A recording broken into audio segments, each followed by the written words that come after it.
Hello and welcome. My name is Roland Glass. I'm a clinical social worker, and we're here to talk a little bit about the challenging, confusing dynamic called parenting.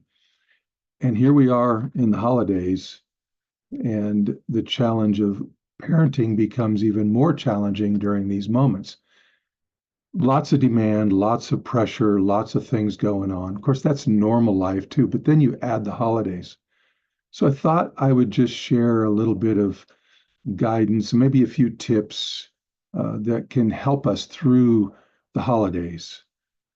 First of all, they can be an incredibly mixed bag of emotional turmoil, depending on what your relationships are like, both with your own children, but also with extended family, parents, siblings, all kinds of different dynamics can be going on. And so, really, the number one tip is what do we do with all this emotional stuff? Part of the challenge is that in this world today, we don't really honor emotions or we don't understand the value that they have. And we get stuck in them because we resist, we push back, we don't want to deal with them. So, my first tip is pause. Learn how to be with them, even for a moment. Do it deliberately and do it consciously. And I'm not talking about doing it deliberately and consciously on and on and on. I mean, that has great value. We call that mindset. And it's really the ability to tune in and be aware. That has value, but that's really a very high level functioning process that most of us don't know how to do. What I'm talking about is select one or two 10, maybe 15-minute windows of time, early in the morning, late at night, depending on who you are and what works best for you. Find and specifically set aside a 10 to 15-minute window. And as you do that, you're going to pause and be with yourself for just a moment. Grab a notepad, make a few notes.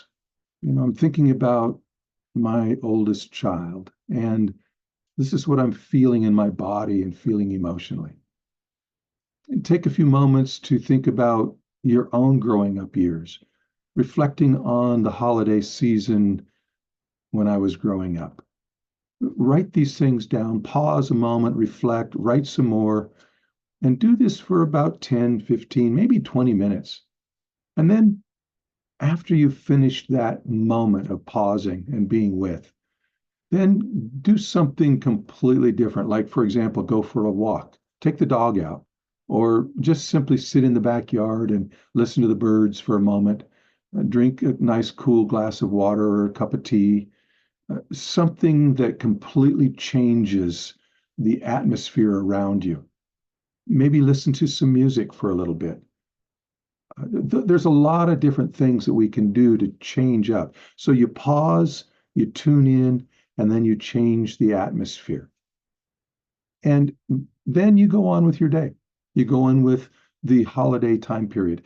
And maybe you'll do this two or three different times. But what happens when we learn how to use this process well is it allows us to process through some of the distressing emotions. And it keeps us from getting stuck or helps us to kind of move past those stuck points.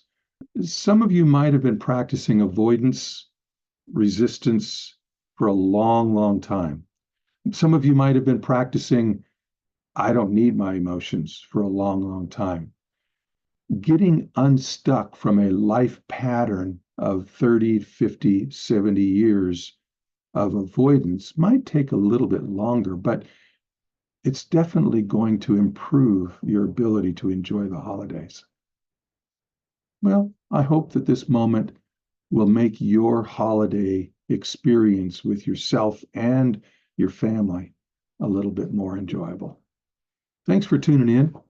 And by the way, I'm going to be starting a new video series in the new year in January called Coffee with Raleigh. We're going to be looking at a lot of different little things. I hope you'll join me for that.